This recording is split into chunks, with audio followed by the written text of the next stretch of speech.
तो इस प्रकार हमने 4 बिंदु लगभग भाव सौंदर्य के बारे में हमने पढ़ा पिछली जो हमारी कहावंश थी उसमें। अब हमारा जो 5वां बिंदु है सूर्य के भाव पक्ष का, वो है सूर्य के काव्य में प्रकृति का चित्रण। प्रकृति का वर्णन सभी कवियों ने, चाहे वो आदिकाल हो, भक्ति काल हो, रीति काल हो, सभी कवियों ने प्रकृति को बड़ा ही आकर्षक और मनोरम रूप में प्रस्तुत किया है। कवि सूर्य ने भी प्रकृति का मनोहारी रूप चित्रण किया। वो वियोग में भी सहायक है, वो संयोग में भी सहायक है। सभी प्रकृति का जो मनोहारी रूप है, क्योंकि कृष्ण अनेक प्रकार की जो लीला किया करते थे, वो कदम के वृक्ष पर बैठ करके अपनी मधुर बांसुरी को बजाया करते थे। तो उस समय यमुना नदी का तट, कछार और आसपास में फैली हुई मिट्टी का ढेर, बहुत सुंदर खिलने वाले फूल, ये सभी प्राकृतिक सौंदर्य को दर्शाते हैं। तो सूर्य ने प्राकृतिक सौंदर्य के प्रति भी अपनी जिज्ञासा को व्यक्त किया है, प्राकृतिक सौंदर्य को भी उन्होंने वर्णन किया है। अब हम कहेंगे सूर्य के काव्य में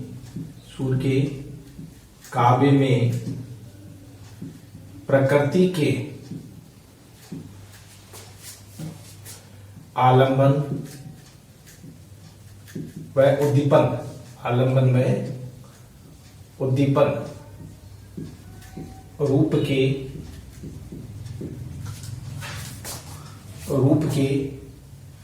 सूर्य ने काव्य में प्रकृति के आलंबन व उद्दीपन रूप के सुंदर चित्र खींचे हैं, सुंदर चित्र खींचे हैं।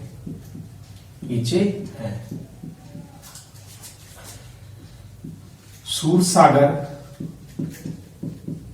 काव्य में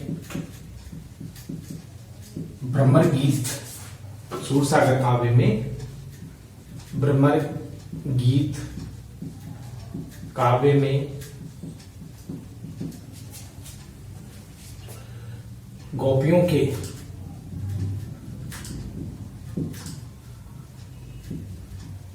माध्यम से, गोपियों के माध्यम से उनकी विरह वेदना में, उनकी विरह वेदना में प्रकृति को प्रमुख स्थान दिया गया है, प्रमुख स्थान दिया गया है।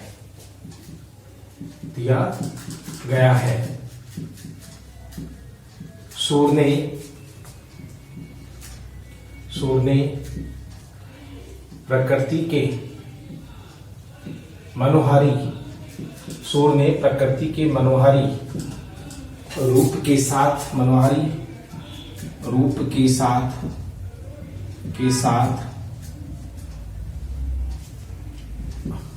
विरह के भी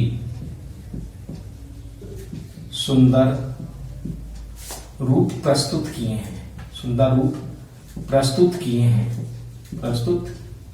किए हैं।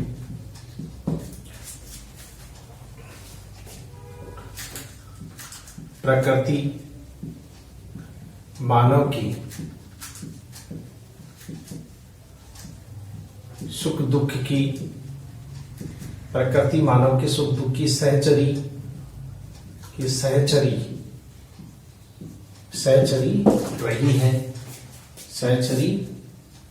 रही है। सुंदर वर्णन किए, प्रकृति मानव के सुख दुख की सहचरी रही है। कृष्ण के मथुरा चले जाने पर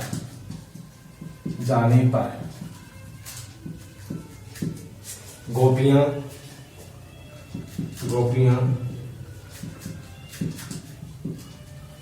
कृष्ण के मथुरा चले जाने पर गोपियां कृष्ण के वियोग में इसी प्रकृति के बीच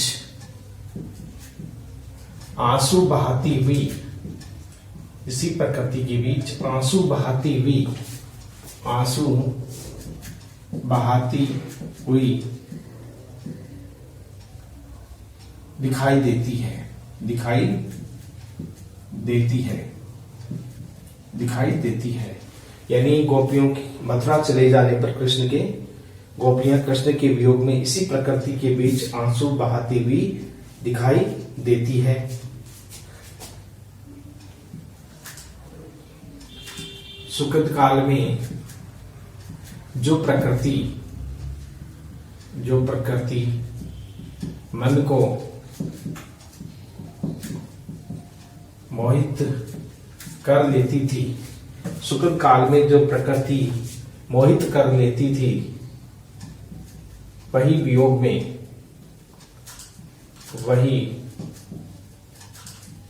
में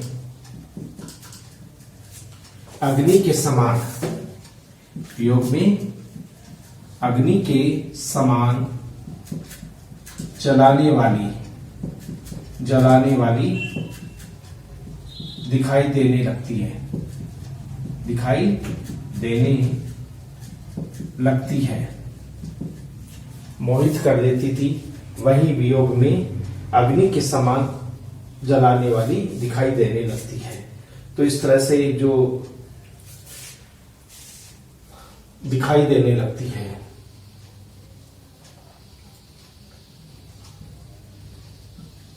प्रकृति में संयोग व वियोग दोनों पक्षों का सुंदर रूप देखा जा सकता है।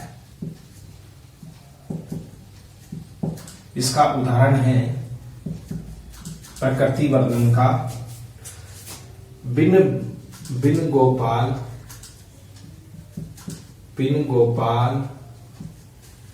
बेरिन भई का मतलब होता हो गई, बेरिन भई कुंजे यानी वन, जो सुंदर वन थे, कुंजे। तब ये लता यानी संयोग काल में, तब ये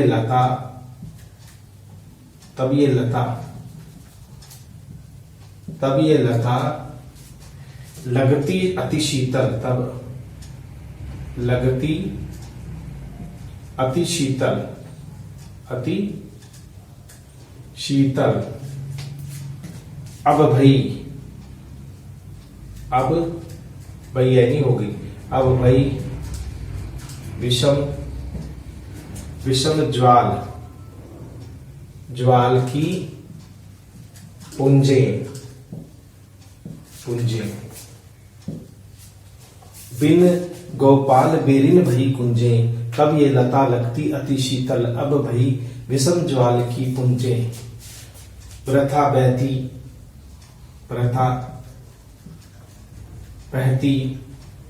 यमुना, प्रथा बहती यमुना। खगबो प्रथा बोलत खग। प्रथा कमल फूले, प्रथा कमल फूले।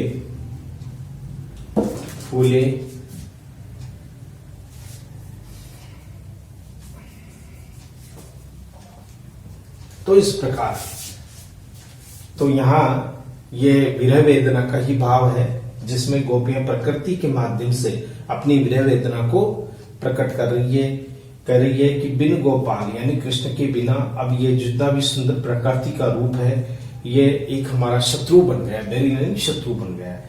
तब ये लता, जब कृष्ण हमारे साथ में रहते थे तो ये बहुत ही शीतल और मन को शांति देने वाली प्रतीत होती थी, लेकिन अब बिना कृष्ण के ये शरीर को जलाने वाली प्रतीत हो रही है।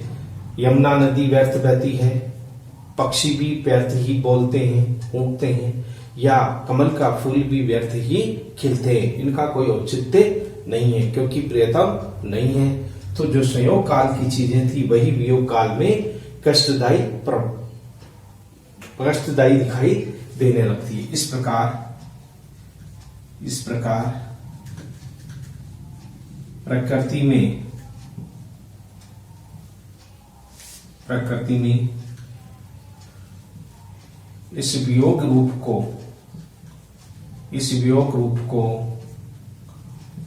स्पष्ट रूप से देखा जा सकता है स्पष्ट रूप से देखा जाता है। ये था काव्य का प्रकृति वर्णन।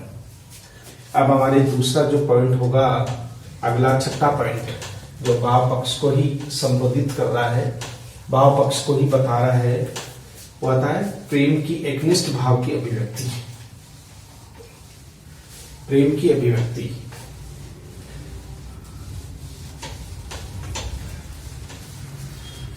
यानी ये सभी प्रकृति के माध्यम से विरह वेदना की भावनाओं का चित्रण था। अब हम लेते हैं छठा हमारा है, वो है एकनिष्ठ प्रेम की अनुभूति। एकनिष्ठ प्रेम की अनुभूति। सूर का काव्य प्रेम रस से सराबोर है। प्रेम रस से सराबोर है। शराब यानी भरा हुआ है, सराबोर है। एक गोपियां व राधा कृष्ण के प्रति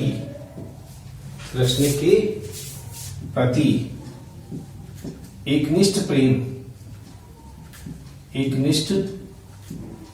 प्रेम भाव रखती है।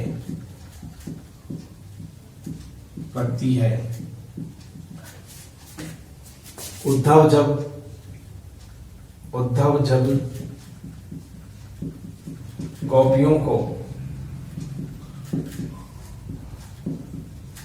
जब गोपियों को प्रेम भाव त्याग कर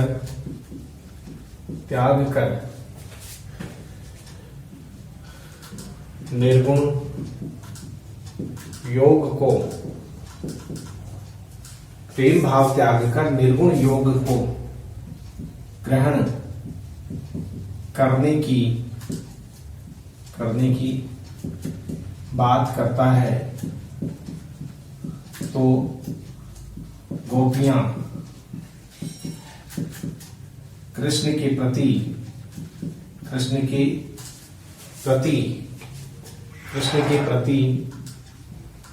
अपने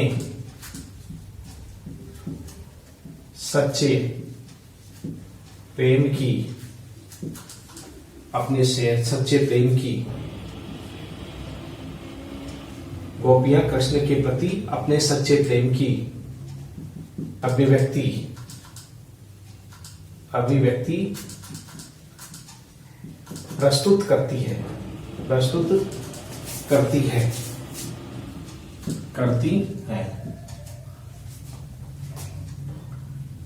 गोपियों के हृदय में कृष्ण के प्रति अपार प्रेम है। गोपियों के हृदय में कृष्ण के प्रति अपार प्रेम है। कृष्ण की प्रेम भरी छवि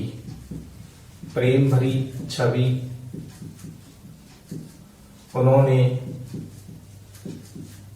अपने हृदय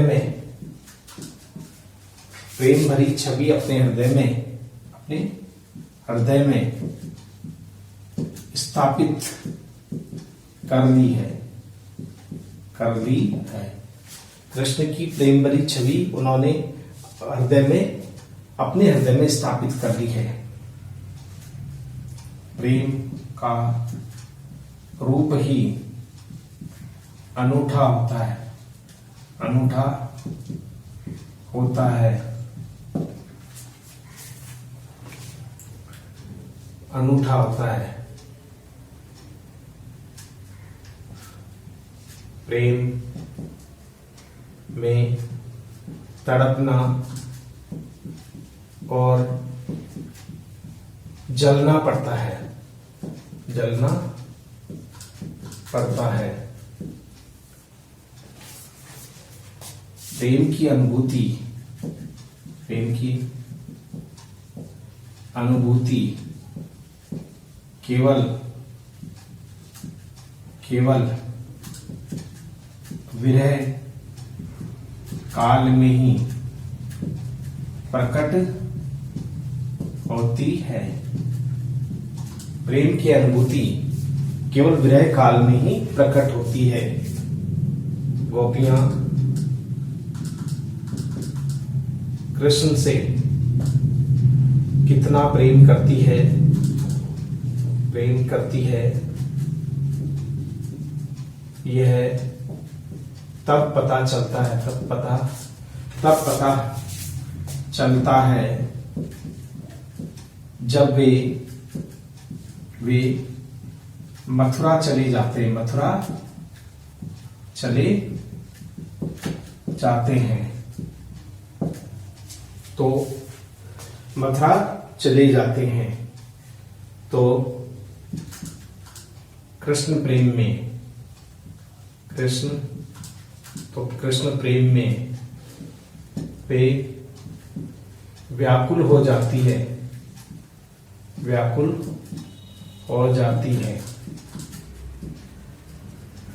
खाना पीना सब कुछ भूल जाती है। इस प्रकार ये प्रेम का ही अजीब रूप है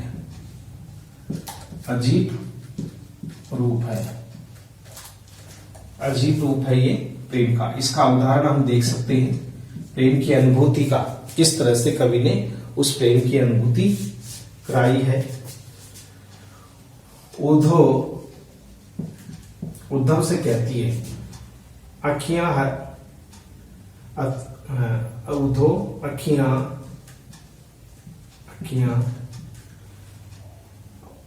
अति अनुरागी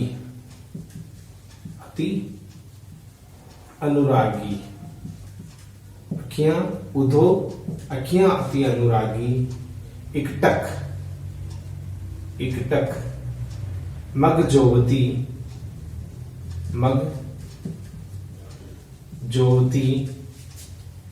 अरुरोवती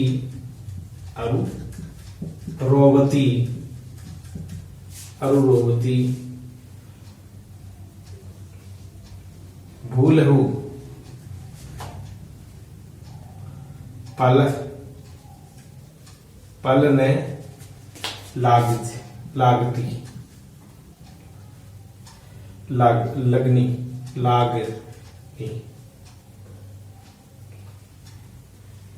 लगनी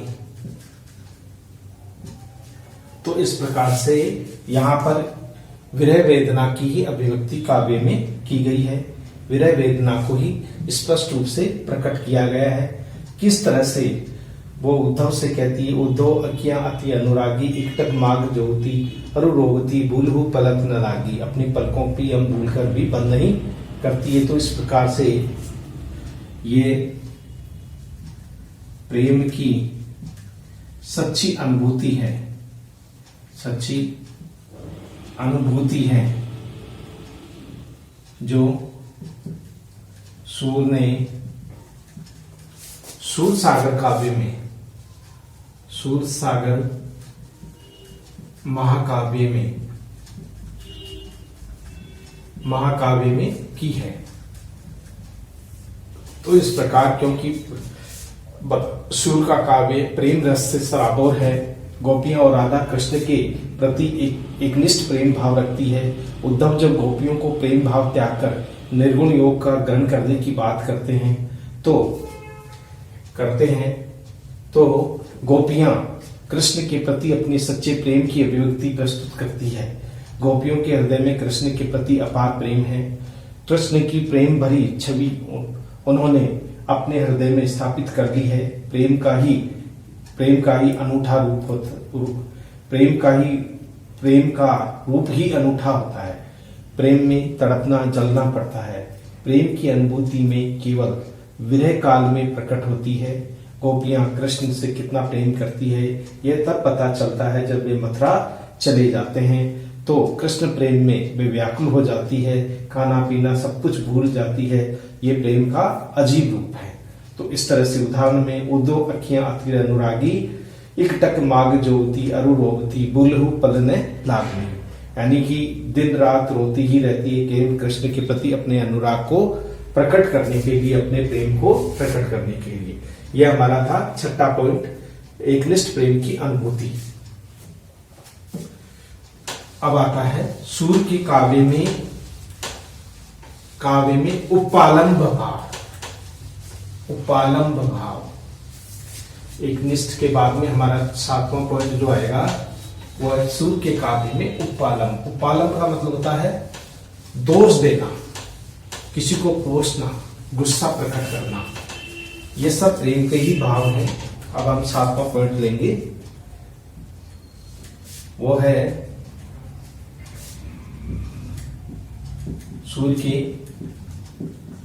काव्य में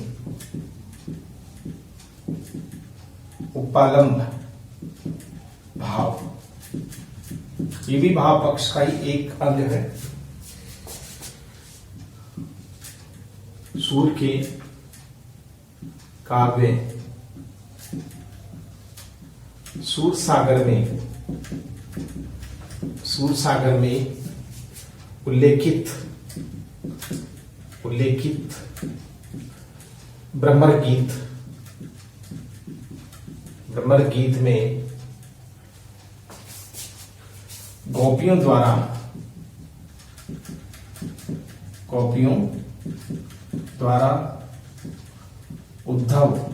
और कृष्ण के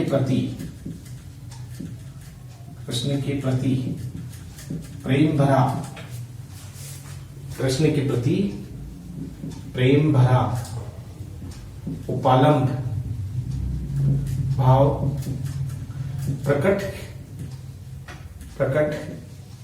किया गया है।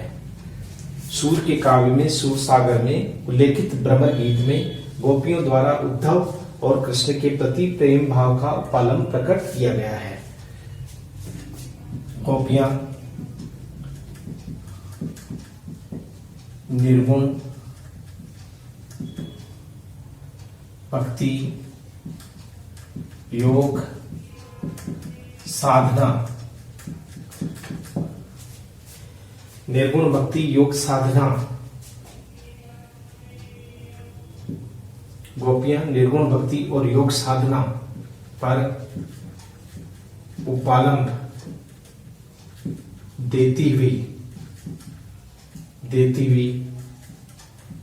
उद्धव को कहती है कि योग की शोभा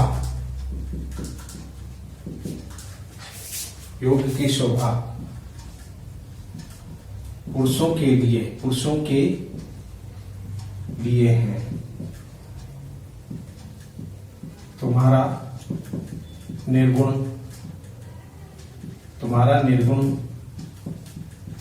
निरस एवं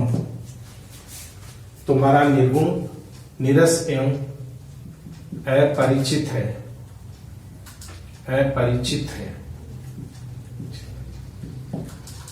तुम्हारा निर्गुण नीरस एवं अपरिचित है। गोपियां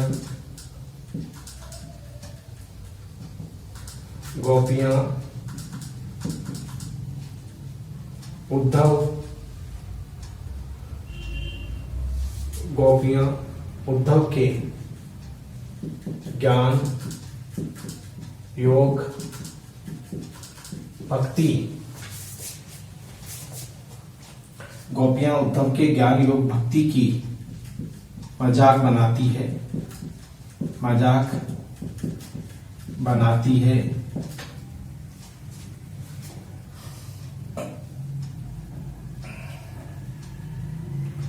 वे निर्गुण भक्ति पर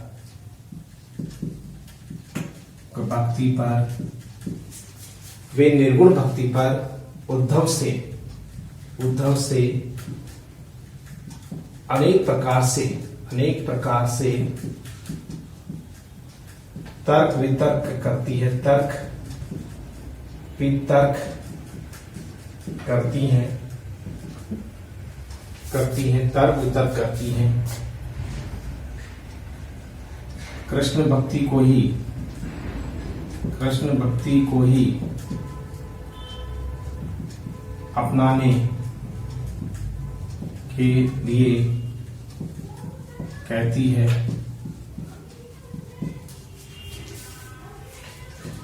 है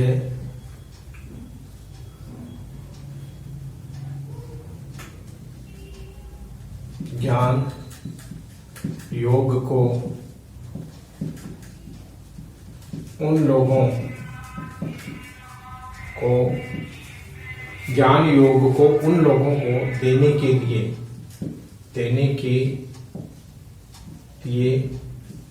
कहा है जिनका मन अस्थिर है।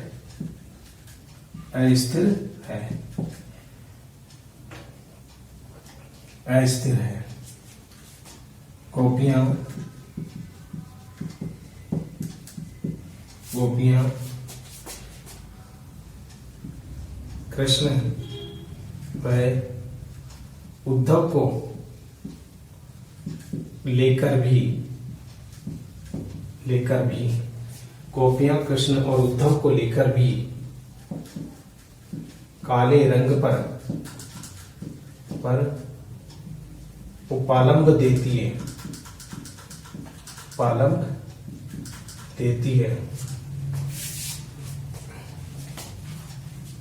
उदाहरण है वह मथुरा काजल की कोठरी,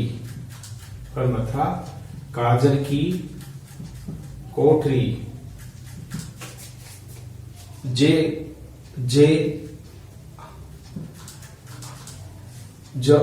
आवही जो भी आता है ते कारे तुम कारे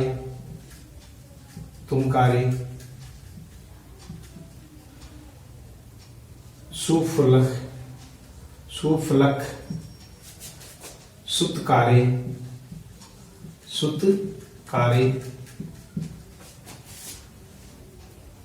सुफलक सुतकारे कारे मधुप भंवरे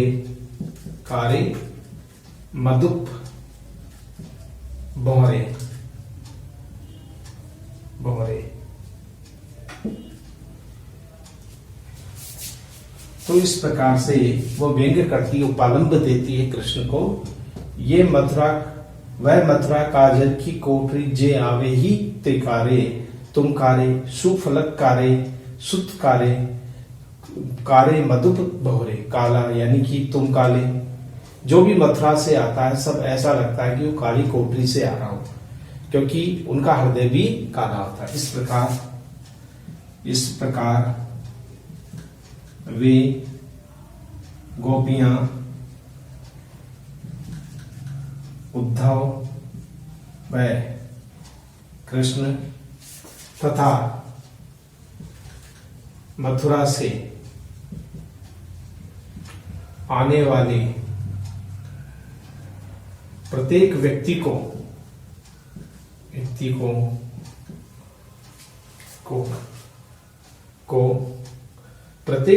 को हृदय से काला बताया है। यानी काला का मतलब होता है छल कपट करने वाला, धोखा करने वाला। उसकी अनुभूति भी उन्होंने इस रूप में की है। किस रूप में की है ये बताएंगे।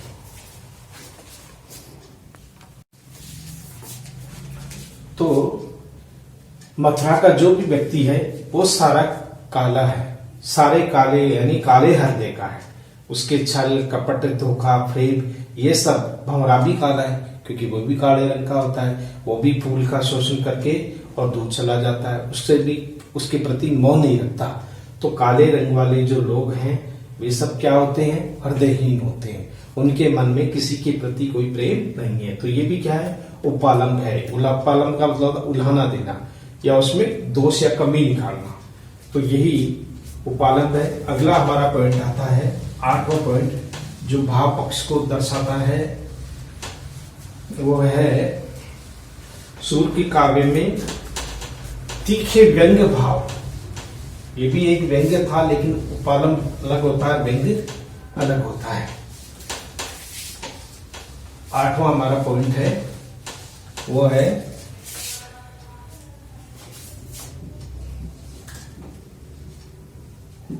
सूर्य की काव्य में व्यंग्य भाव, क्योंकि भाव पक्ष चल रहा है। सूर्य की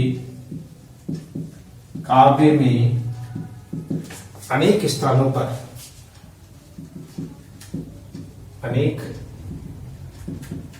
पर व्यंग्य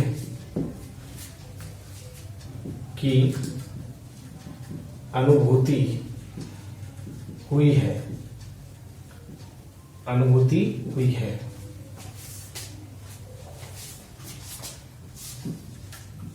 सूर्य की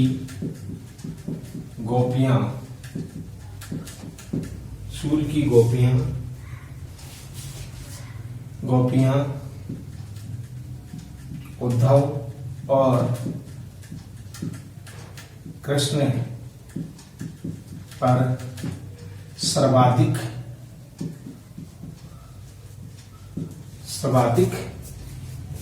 व्यंग्य करती है।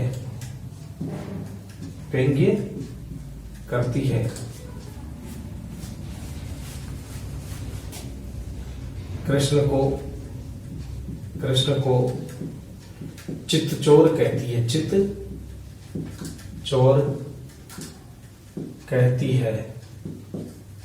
कृष्ण को चित्तचोर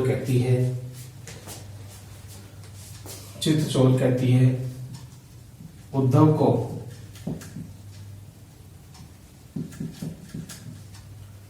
ज्ञान की गठरी सिर पर लादे फिरने उद्धव को ज्ञान की गठरी सिर लादे फिरने वाला व्यापारी कहती है। व्यापारी कहकर व्यंग्य करती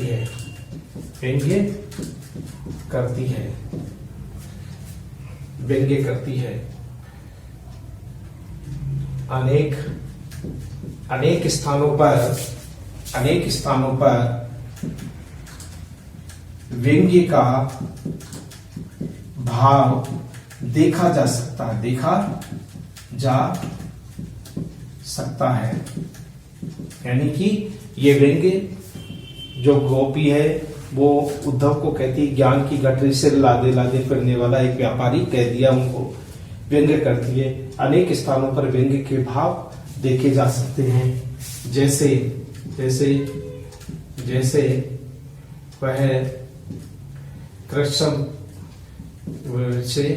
वह कृष्ण पर व्यंग्य करती हुई कहती है कि जब कृष्ण गोकुल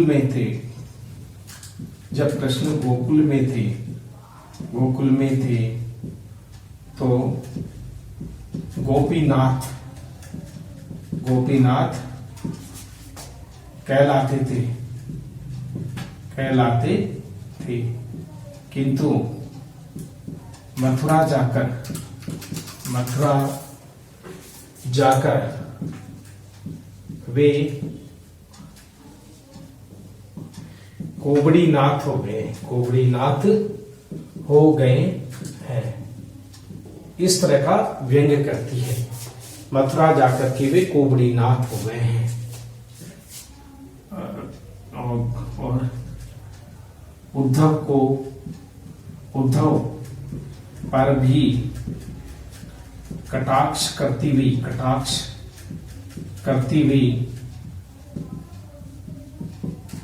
गोपियां कहती है ये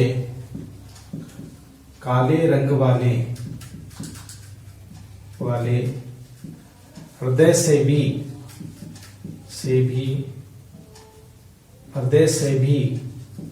काले होते हैं। छल और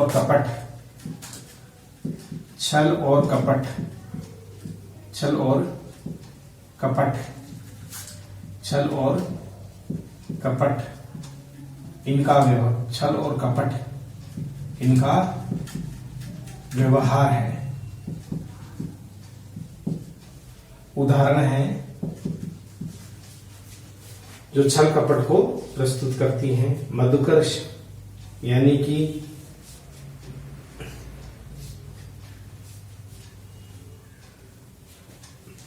तो हम उदाहरण लिखेंगे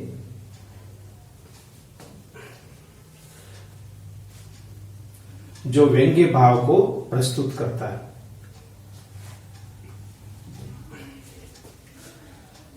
मधुकर शाम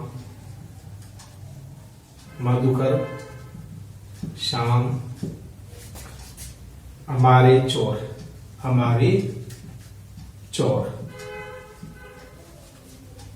मन हरी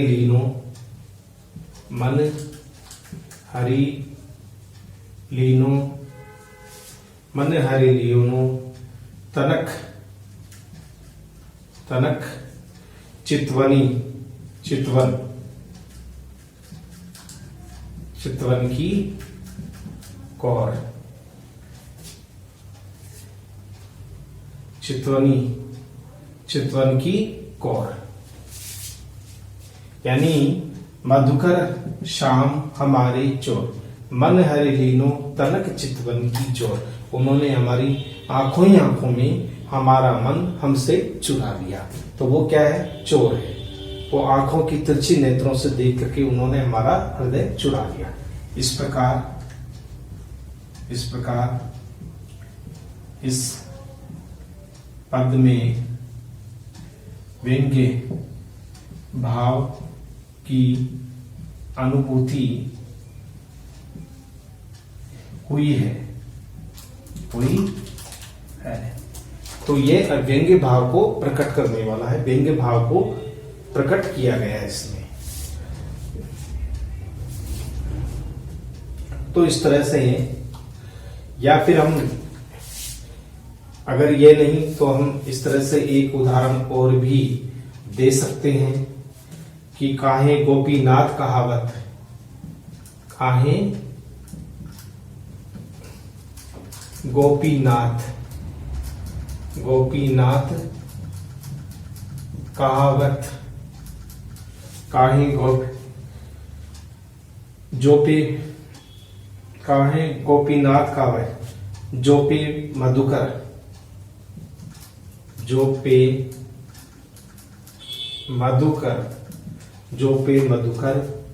कहत हमारे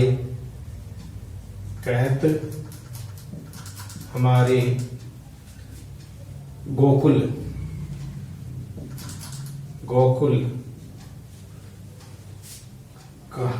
काहे न आवत। तो इस तरह से काहे गोपीनाथ कहावत, जो पे मधुकर कहत हमारे गोकुल काहे न आवत। अगर हमारे स्वामी हो तो फिर गोकुल क्यों नहीं आते? आप तो कोबड़ीनाथ, या पहले तो तुम गोपीनाथ कह करके पुकारे जाते थे, लेकिन अब क्या हो गए, कोबड़ी नाथ है। गोकुल तो अब आते ही नहीं हो। तो इस प्रकार से यह हमारे थे भाव पक्ष के हमारे मुख्य बिंदु थे। सूरदास के भाव पक्ष में किस तरह से उद्धव की और कृष्ण के ऊपर गोपियां सर्वाधिक व्यंग करती हैं और उन्हें चित्तचोर कहती है, यानी उद्धव को बहुत बड़ा ज्ञानी मान करके उनके ज्ञान का उपहास करती है। ये सारे क्या है, व्यंग्य भाव को ही दर्शाने वाली चीजें हैं जो किसी भी तरह से व्यंग करती हैं। जैसे मथुरा चले गए कृष्ण, किंतु मथुरा से वापस लौट कर नहीं आए।